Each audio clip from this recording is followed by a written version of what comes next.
نحمده ونصلي على رسوله الكريم اما بعد فاعوذ بالله من الشيطان الرجيم بسم الله الرحمن الرحيم رب اشرح لي صدري ويسر لي امري واحلل عقدة من لساني يفقهوا قولي رب زدني علما اللهم فقهنا في الدين اللهم انا نسألك علما نافعا وعملا متقبلا ورزقا طيبا اللهم انفعنا بما علمتنا وعلمنا ما ينفعنا وزدنا علما. اذ یتلقى المتلقیان، جب جا لیتے ہیں دو لینے والے. کون لینے والے؟ یہ جو دو فرشتے ہیں. عن الیمین، دائیں طرف سے، وعن الشمال قعید، اور بائیں طرف سے بیٹھے ہیں.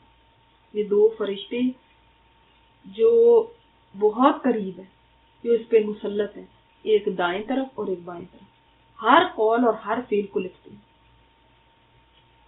اور کیا لکھ رہے ہیں، کیسے لکھ رہے ہیں، یہ تو پتہ ہے کہ کیا لکھتے ہیں، نیکیاں اور بدیاں لکھتے ہیں، مگر کیسے لکھ رہے ہیں اس کا انسان نہیں تصور کر سکتا، کیونکہ ہم تو ایک سپیڈ جانتے ہیں نا، کس سپیڈ سے اب آپ لکھ رہے ہیں، جو بھی میں بول رہی ہوں لکھتے جا رہے ہیں، نوٹس بنا رہے ہیں، پھر بھی کئی باتیں رہ جاتی ہیں.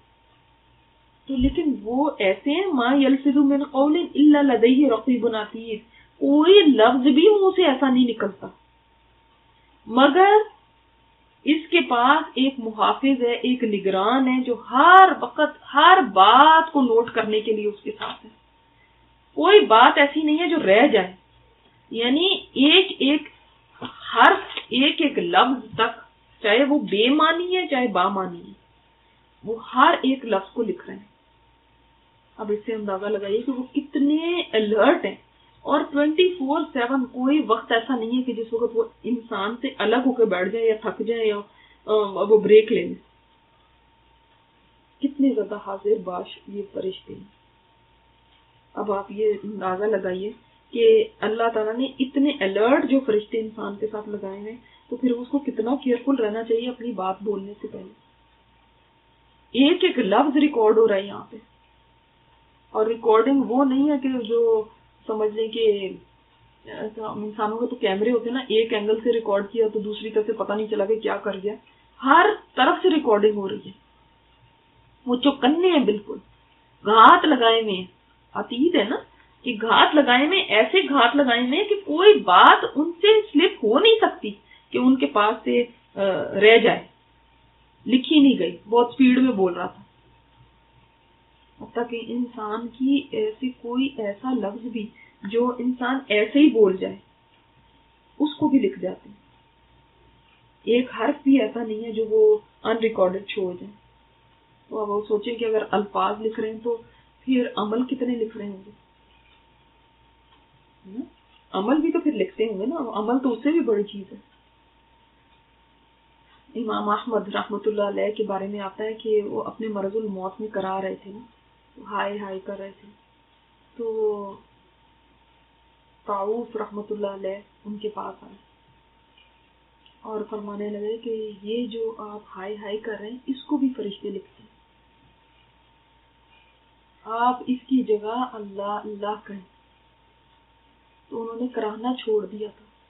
اپنی موت کے وقت تک ان کے منہ سے اف تک نہیں نکلی تھی کہ یہ بھی لکھا جائے گا. ہائے ہائے ہم جو بولتے ہیں اف، حالانکہ ان کا کوئی مطلب نہیں ہے، لیکن ایک ہائے بھی لکھی جاتی ہے، ایک اف بھی لکھی جاتی ہے، ایک سی منہ سے نکلتی وہ بھی لکھی جاتی.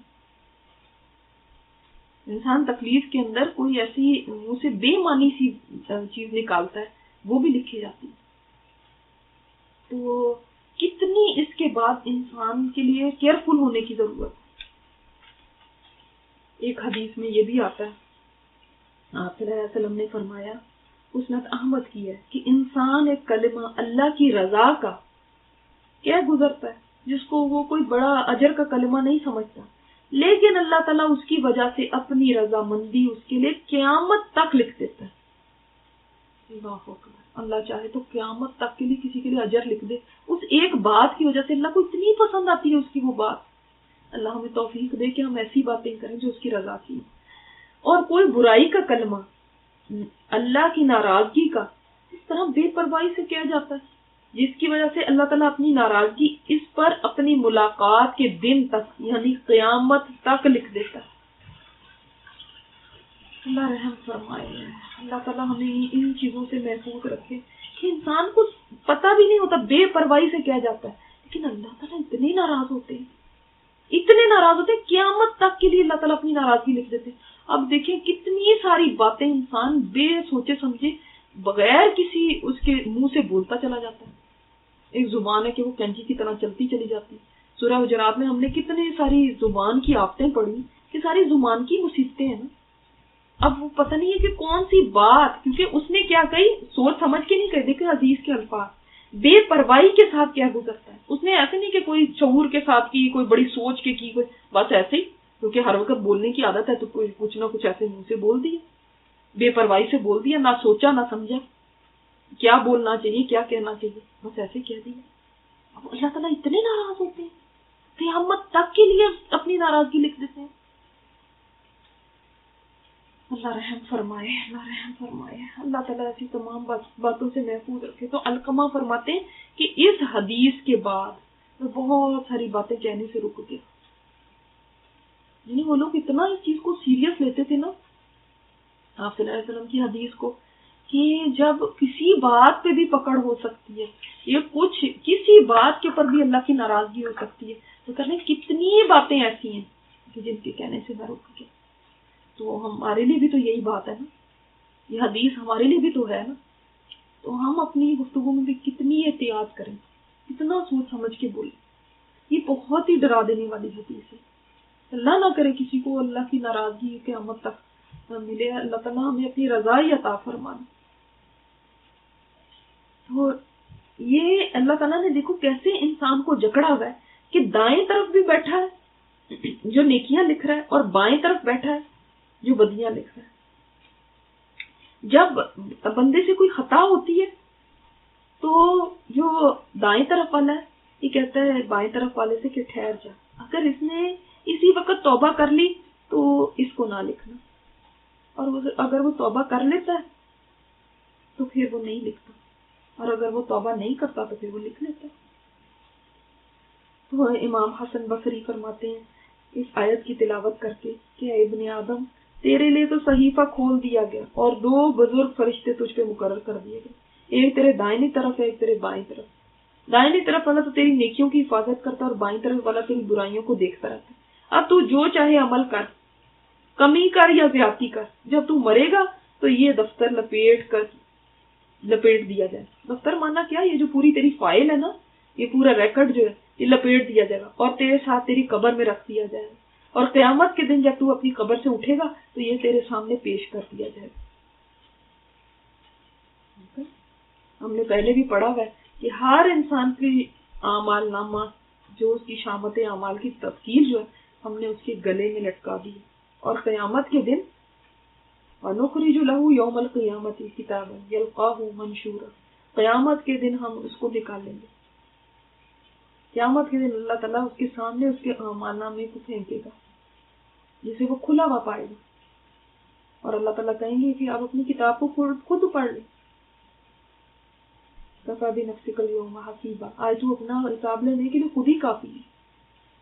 حضرت حسن رحمۃ اللہ علیہ نے فرمایا اللہ کی قسم اس نے بڑا ہی عدل کیا جس نے خود تجھے ہی محاسب بنا دیا کہ تم خود ہی اپنا حساب کر لے، خود ہی اپنے اوپر دیکھ لو کہ تم نے کیا کیا، تمہیں خود ہی اپنے کرتوت پتہ چل جائیں گے.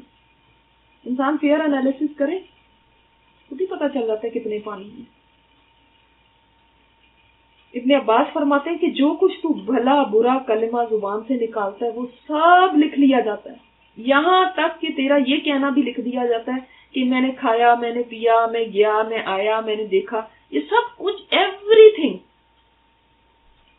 ہم کوئی بچوں کو بات کریں جاؤ آؤ کھاؤ پیو، اب یہ کوئی اس میں نیکی نہ برائی نہ کچھ بھی نہیں ہے. کسی کو کچھ بتا رہے ہیں، کوئی ایسی بات کر رہے ہیں جو نہ نیکی ہے نہ برائی ہے، پھر بھی وہ لکھی جاتی ہے. پھر جمعرات والے دن اس کے اقوال و افعال پیش کیے جاتے ہیں، خیر اور شر باقی رکھ لیا جاتا ہے اور باقی سب کچھ مٹا دیا جاتا ہے. جو باقی ہماری باتیں ہوتی ہیں نا ادھر ادھر کی وہ پھر ڈیلیٹ کر دی جاتی ہیں. صرف نیکی کی بات یا بدی کی بات جو ہے نا وہ میں نے تو آپ کو بتایا نا کہ بدی نے تو مٹنا ہی نہیں نا، وہ تو ساتھ ہی چمٹ جاتی ہے. تو وہ تو باقی رہے گی اور باقی چیزوں کو مٹا دیا جائے گا. اس لیے انسان سوچے کہ کتنا پھر کیئرفل رہے منہ سے کوئی بھی بات نکالنے سے پہلے کیا رکھا جائے گا اور کیا مٹا دیا جائے گا. اور ایک حدیث میں آتا ہے آپ صلی اللہ علیہ وسلم نے فرمایا, اللہ تعالیٰ نے فرشتوں سے فرمایا جب میرا بندہ گناہ کرنا چاہے تو اس کو فوراً نہ لکھو, پھر اگر وہ گناہ کر لے تو اس کا ایک گناہ لکھو, اور جو وہ نیکی کرنا چاہے تو اس کی ایک نیکی لکھ لیا کرو, اور جو وہ نیکی کا عمل کر لے تو 10 نیکیاں لکھ لو. قربان جائیں ایسے رحیم رب کے اوپر کہ دیکھو جس نے کہا اگر یہ ارادہ کرتا ہے نا گناہ کا لکھنا نہ ابھی کر لے تو تب ایک لکھنا. تو یہ پھر فرشتے ہر ٹائم اس چیز کے لیے الرٹ رہتے ہیں لکھنے کے لیے. صرف 2 حالتوں میں انسان کے ساتھ نہیں ہوتے, جب وہ قضاء حاجت کے لیے جاتا ہے اور جب وہ اپنی بیوی کے ساتھ جمع کرتا ہے تو اس وقت پھر یہ فرشتے اس سے الگ ہو جاتے ہیں. باقی ہر ٹائم یہ فرشتے اس وقت بھی, لیکن اگر انسان کوئی ایسی شر یا خیر کی بات کرتا ہے تو پھر وہ اس کو لکھتے ہیں. یعنی کہ بالکل الگ ایسے ہو جاتے ہیں کہ ان کو پتہ نہیں ہوتا کہ اس وقت انسان کیا کر رہا ہے, لیکن اس وقت پھر وہ آ کے لکھتے ہیں. ظاہر سی بات ہے کہ وہ ان کی ڈیوٹی اللہ تعالیٰ نے یہ لگائی بھی ہے, وہ اس وقت پھر حاضر ہو کے وہ لکھیں گے. تو کوئی عمل ریکارڈ کے بغیر رہ نہیں رہا ہمارا, یہ اللہ تعالیٰ نے انتظام کیا ہے. انسان کتنا بندھا ہوا ہے, سوچیں کتنا وہ کہیں بھاگ نہیں سکتا, ہر طرف سے سمجھ لیں کہ اس کو, یعنی یہ جو کہا گیا نا کہ وہ فرشتے دائیں اور بائیں بیٹھے ہوئے, مطلب یہ نہیں ہے کہ وہ ہمارے کوئی کندھوں کے اوپر آ کے بیٹھ گئے. بات اس کے اندر یہی سمجھانے کی ہے کہ وہ یعنی انسان کے ساتھ ہیں ہر ٹائم, جیسے باڈی گارڈز ہوتے ہیں نا, ایک دائیں ایک بائیں, ہر ٹائم وہ ہمارے ساتھ. انسان ان سے ہی حیا کر لیا کر, وہ انسان ان سے بھی نہیں حیا کر. اللہ تعالیٰ نے انسان کو اس طرح فرشتوں کے اس میں جکڑا ہوا ہے, حصار میں, کہ کہیں بچ کے نہیں جا سکتے. سورہ رحمان میں اللہ تعالیٰ نے فرمایا یا معاشر الجن والانس ان استطعتم ان تنفذوا فی اقدار السماوات والارض فانفذوا لا تنفذون الا بسلطان. اے جنوں انس, اگر تم استطاعت رکھتے ہو نا کہ تم بھاگو آسمان اور زمین کے کناروں سے, تو بھاگ کے دیکھ لو. اس کے لیے بڑا زور لگتا ہے, تم بھاگ نہیں سکتے یہاں سے. یہ تو اللہ تعالیٰ نے ایسا نظام رکھا ہے, انسان کہیں بھی نہیں اس سے ہل سکتا. تو انسان یہ سوچ کے اپنی زبان کے اوپر یہ بات پتہ یقین ہو جائے نا کہ میرے منہ سے کوئی بھی بات نکلے گی, انہوں نے بس لکھ لی نوٹ کر. تو یہ جو ہم نے آیتیں پچھلی اس میں پڑھی تھی سورت میں, ان پہ عمل کرنا آسان ہو جائے گا نا. وہ سارے عمل بھی ہم بے دھیانی نہیں کرتے ہیں, ایسے بغیر سوچے سمجھے لاپرواہی سے کرتے ہیں. تو یہ جب آیت یاد ہوگی تو پھر ہم اپنی زبان کے اوپر بھی کنٹرول رکھ سکیں. وَجَاءَتْ سَكْرَةُ الْمَوْتِ بِالْحَقِّ, اور آ گئی موت کی بے ہوشی حق لے کر. موت کی بے ہوشی حق لے کر آ گئی. کون سا حق لے کر آئی ہے موت کی بے ہوشی؟ یعنی جب موت کی بے ہوشی طاری ہونے لگتی ہے انسان کے اوپر, موت کا وقت آتا ہے, تو جو حق ہے وہ سامنے آ جاتا ہے. حق کون سا حق؟ وہ حق جس کو انسان ساری زندگی جھٹلاتا ہے. ذالک ما کنت منہ تحید, یہ وہ چیز ہے جس سے تو بدکتا تھا, بھاگتا تھا. سکرات پہلے تو یہ پتا ہے نا آپ کو کہ جو جب بے ہوشی طاری ہونے ہو جاتی, جب یہاں سے دنیا سے کنیکشن کٹنا شروع ہو جاتا ہے انسان کا, اور وہاں سے جڑ رہا ہوتا ہے. اب وہ بیچ میں ہے, ابھی یہاں سے وہاں کے مرحلے میں جا رہا ہے, اس کے سامنے سے غیب کے پردے اب ہٹتے جا رہے ہیں. وہ جو ہم نے پیچھے بات کی کہ ریکارڈ تو تیار ہو چکا ہے, اب اس کا آگے کا ٹائم آ گیا. اب قلم رکھ دیا جائے, ایگزام از اوور, امتحان کے ہال سے اب نکلنا ہے. اب وہ نکلنا بھی کوئی آسان نہیں ہے. یہ جو موت کی بے ہوشی ہے, جو موت کی سختی ہے, جو موت کی تکلیف ہے, ایک تو یہ حق ہے. حق مانا کیا؟ یہ سچائی ہے, یہ ایک ریالٹی ہے. ایسا ہے کہ موت کی تکلیف ہے, موت کی بے ہوشی ہے. تو موت آتی ہے حق لے کر. اب اور اس کا معنی کیا ہوا؟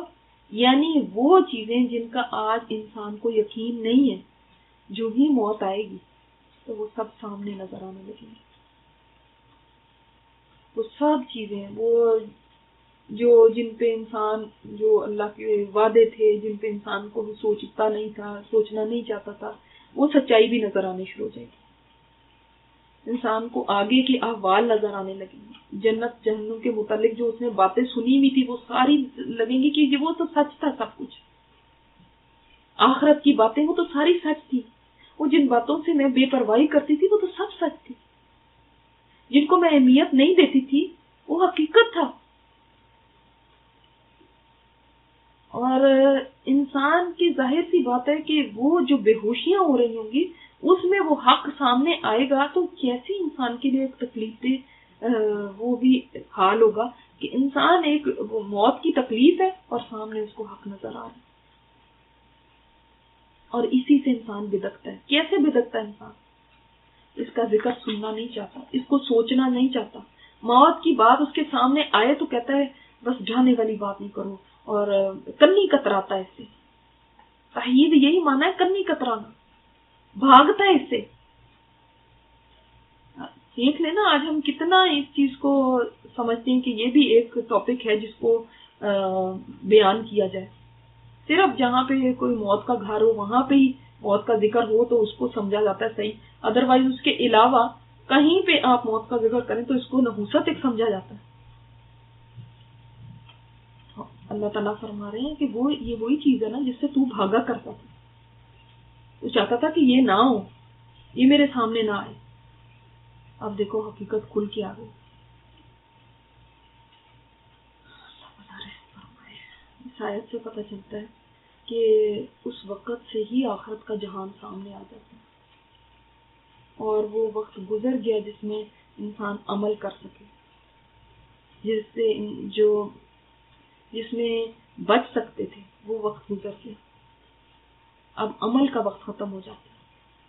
اب تو صرف واپسی ہے نا، اب لوٹ کے گھر جانا ہے. اب دیکھو ہو گیا نا وہ دروازہ بند جس سے تم اپنی بخشش کروا سکتے تھے. توبہ کا دروازہ ہمیشہ کے لیے بند ہو جاتا ہے. وہ سب کچھ سچ تھا نا، جو ساری باتیں تھی وہ سب سچ تھی نا. اللہ تعالیٰ نے فرمایا جاءت، آ چکی. ماضی کا یہ بھی صیغہ استعمال کیا گیا. اب سوچو اب تمہاری کیا فیلنگ ہے. سمجھ لو آ چکی تمہارے اوپر. آپ کیا کہو گے؟ ایک اس چیز کا تصور جو ہے نا وہ بھی دل دہلا دینے والا ہے کہ انسان کی یہ ایک ایسی حقیقت ہے جس سے انسان بچ نہیں سکتا. سورہ جمعہ میں اللہ تعالیٰ نے فرمایا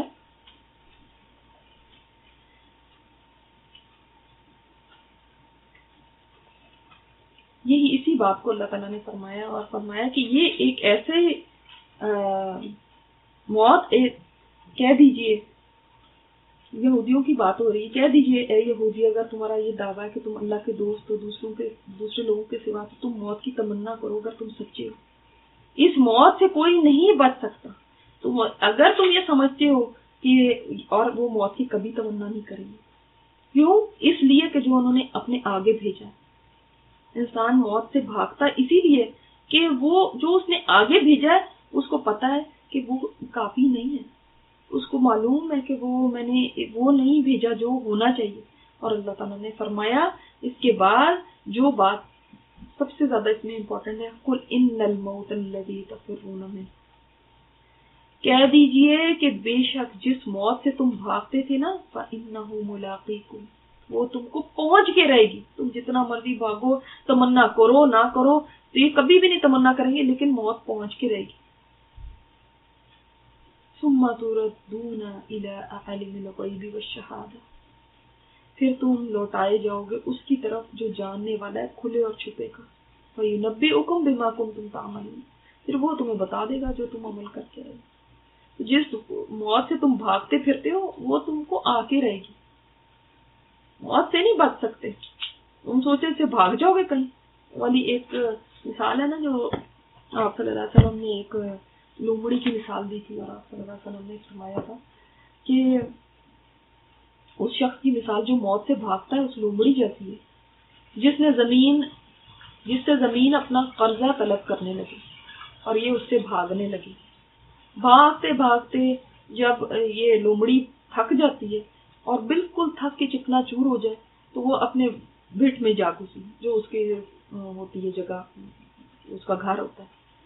زمین چونکہ وہاں پہ بھی موجود تھی تو زمین اپنا قرض اس سے مانگ رہی ہے، تو زمین وہاں پہ بھی ہے تو اس نے لومڑی سے کہا میرا قرض دے. تو یہ وہاں سے لومڑی پھر وہاں سے بھی بھاگنا شروع ہوئی. سانس پھولا ہوا برا حال ہو رہا ہے. آخر یوں ہی بھاگتے بھاگتے بھاگتے بے دم ہو کے گر گئی. تو جس طرح اس لومڑی کو زمین سے بھاگنے کی راہیں نہیں ملتی، اسی طرح انسان کو موت سے بچنے کے راستے نہیں ملتے. موت سے بچنے کے راستے بند ہیں اس کے لیے. تو انسان بھاگ کہاں سکتا ہے. یہ موت کی بے ہوشی تو یقیناً آئے گی. اس وقت اس کے سارے شک دور ہو جائیں گے جس میں وہ دنیا میں مبتلا تھا. اس وقت کہا جائے گا یہی ہے جس سے تو بھاگتا پھرتا تھا، اب وہ آ گئی ہے نا تجھے تیرے پاس. اس کو نہ کوئی ٹال سکتا ہے، نہ کوئی مقابلہ کر سکتا ہے، نہ کوئی مدد کر سکتا ہے اس وقت، نہ کوئی سفارش کر سکتا ہے. ہم دیکھتے ہیں کہ گھر والے اتنا رو رہے ہوتے ہیں، بعض اوقات اس قدر اپنے آپ کو یعنی اذیت بھی دے رہے ہوتے ہیں. کوئی ٹکرے مارتا ہے دیواروں سے، تو کوئی کپڑے پھاڑ لیتا ہے، تو کوئی کچھ اپنا حال بنا لیتا ہے.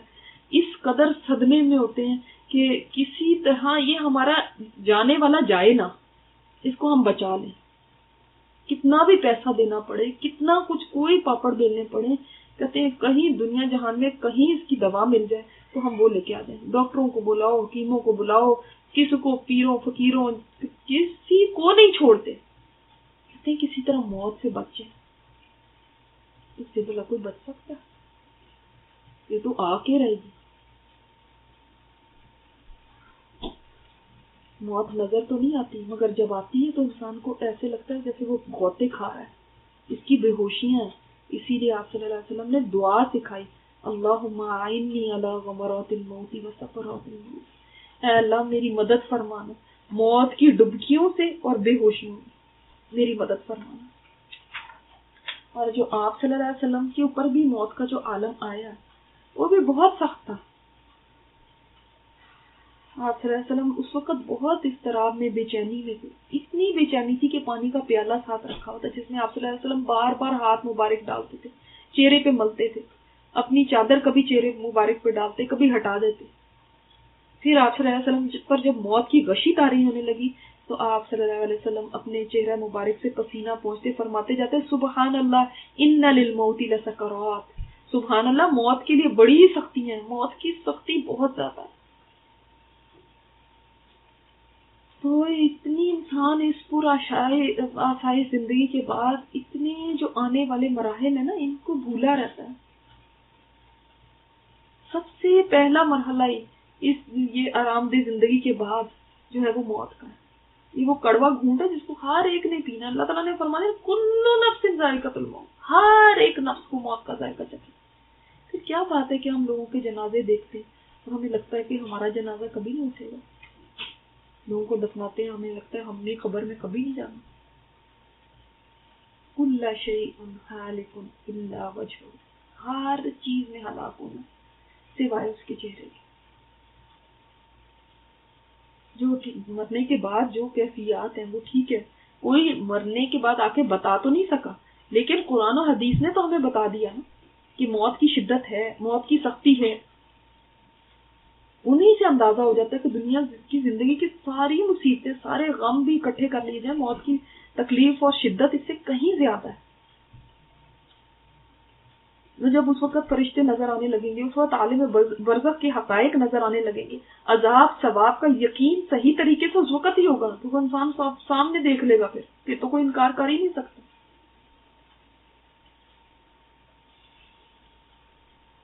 سورہ قیامہ میں اللہ تعالیٰ نے فرمایا نا کلا اذا بلغت التراقی وقیل من راق وظن انہ الفراق والتفت الساق بالساق. جب جان حلق تک پہنچتی ہے تو کہا جاتا ہے کوئی جھاڑ پھونک کرنے والا، کوئی آ کے دم درود کر دے اس پہ. آدمی کو پتہ چل جاتا ہے کہ اب دنیا سے جدائی کا وقت آ گیا. اس وقت پنڈلی کے ساتھ پنڈلی مل جاتی ہے.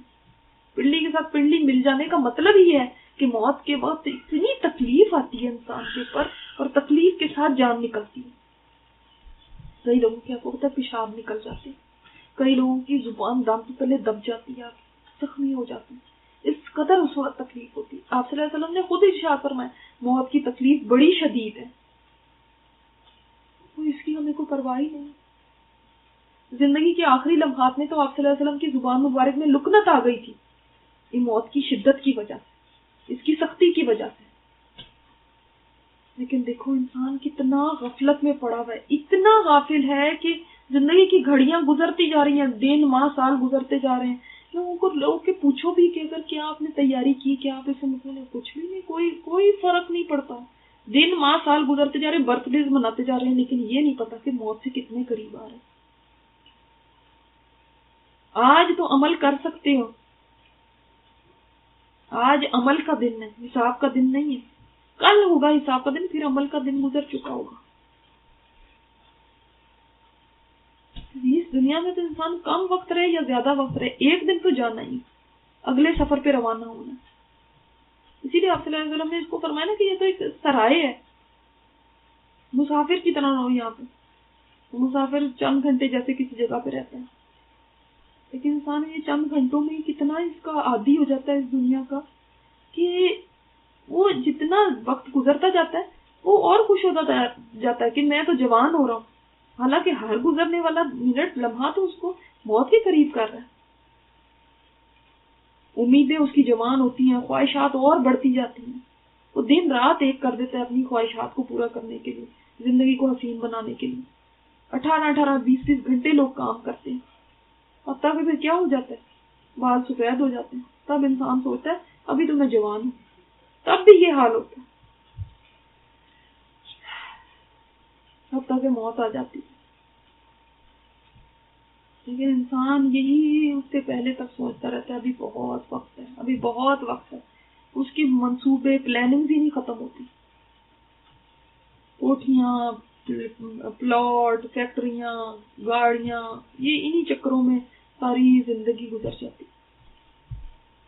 کیسے اپنا بینک بیلنس بڑھاتا رہوں اسی میں. ادھر ادھر لوگ مرتے رہتے ہیں, انسان ان سے تعزیت کرتا رہتا ہے, اور پھر اس کے بعد دوبارہ وہ زندگی کی گہما گہمی میں ڈوب جاتا ہے. سوچنے کی فرصت کس کو ہے کہ موت کا فرشتہ میرے لیے بھی کوئی پیغام چھوڑ گیا کہ بھئی تم نے بھی جانا ہے. اس چیز کی فرصت کس کو ہے؟ جب پیغمبروں کو موت نے نہیں چھوڑا تو مجھے بتائیں اور کون بچ سکتا ہے. اور یہ ایک ایسی حقیقت ہے جس کو کتنا بھی بڑا کوئی کافر ہو, منکر ہو, کوئی آج تک جھٹلا نہیں سکا. کوئی یہ نہیں کہہ سکا تھا کہ نہیں مجھے نہیں موت آنی. ہر شخص جانتا ہے, ہر ایک کے سر پہ یہ تلوار لٹکی ہوئی. آپ صلی اللہ علیہ وسلم نے فرمایا تھا موت کی تمنا نہ کرو, جان کنی کی تکلیف بڑی سخت ہے. اور جتنی شدید تکلیف آپ صلی اللہ علیہ وسلم کو ہوئی قیامت تک کسی دوسرے انسان کو نہیں ہوگی. کیونکہ یہ حدیث میں جب آپ صلی اللہ علیہ وسلم کو موت کی تکلیف شروع ہوئی تھی تو فاطمہ رضی اللہ تعالیٰ عنہا نے کہا ہائے میرے ابا کی تکلیف. تو آپ صلی اللہ علیہ وسلم نے فرمایا آج کے بعد تمہارے باپ کو ایسی تکلیف کبھی نہیں ہوگی. تمہارے باپ کو موت کے وقت ایسی تکلیف ہوئی جو آئندہ قیامت تک کسی اور کو نہیں ہوگی. یہ ابن ماجہ کی ہے روایت. تو پھر باقی پھر سوچیں ذرا, جب پیغمبر تک کو تکلیف ہوئی تو اور کون بچ سکتا ہے. عمر بن عاص رضی اللہ تعالیٰ عنہ فاتح مصر تھے. اپنی زندگی میں اکثر یہ کہا کرتے تھے تو مجھے تو حیرت ہوتی ہے لوگوں کے اوپر کہ ان کے ہوش و حواس موت کے وقت درست ہوتے ہیں لیکن موت کی کوئی حقیقت وہ نہیں بیان کرتے, کچھ بتاتے نہیں ہیں کہ کیا ان کے اوپر گزر رہی ہے. تو جب ان کی خود کی موت کا وقت آیا تو عبداللہ بن عباس رضی اللہ تعالیٰ عنہ انہوں نے ان کو یہ بات یاد دلائی کہ آپ یہ کہا کرتے تھے. تو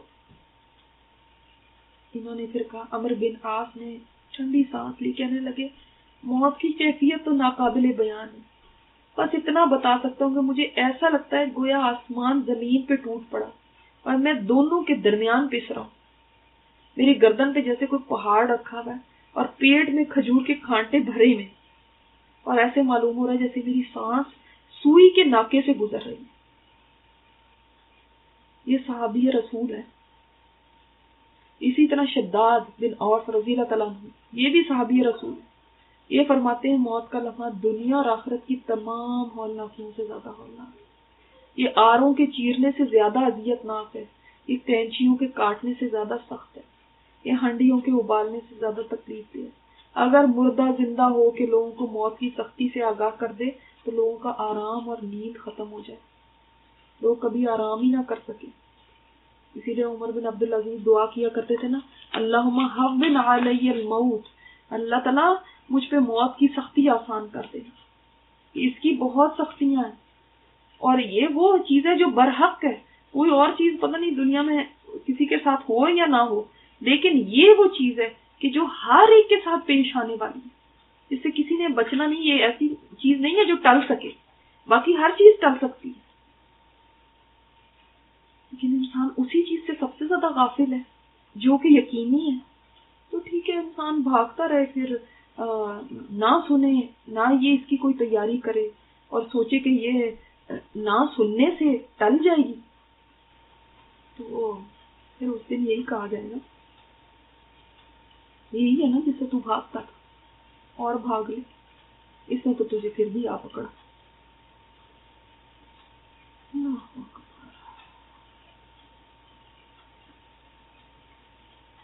رحم فرمائے اللہ تعالیٰ، موت کا وقت بھی آسان فرمائے، اللہ موت کا وقت آسان فرمائے، موت کی سختی بہت زیادہ ہے۔ کہتے ہیں کہ موسیٰ علیہ السلام کا جب وصال ہوا تو اللہ تعالیٰ نے پوچھا کہ موسیٰ موت کو آپ نے کیسا پایا؟ انہوں نے عرض کیا، میں نے اپنی جان کو ایسے دیکھا تھا جیسے مجھے لگ رہا تھا کہ زندہ چڑیا کو اس طرح آگ پہ بھونا جا رہا ہے کہ نہ اس کی جان نکلتی اور نہ کوئی اڑنے کی صورت ہوتی۔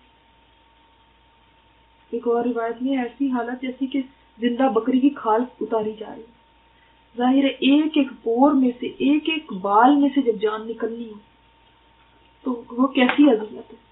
تو انسان اس سے بچنے کے لیے دعائیں کیا کرے کہ یا اللہ مجھے موت کی ڈبکیوں اور بے ہوشیوں میں تو میری مدد کرنا، وہ بے ہوشیاں تو ہیں اللہ، تو اس وقت میری مدد فرمانا۔ غمرات بھی ہے نا، کہ غمرات ان کی جمع جس کی وجہ سے انسان کی عقل جاتی رہے، اس وقت انسان بالکل عقل ہوش کھو دیتا ہے، ایک بے ہوشی سی طاری ہو جاتی ہے۔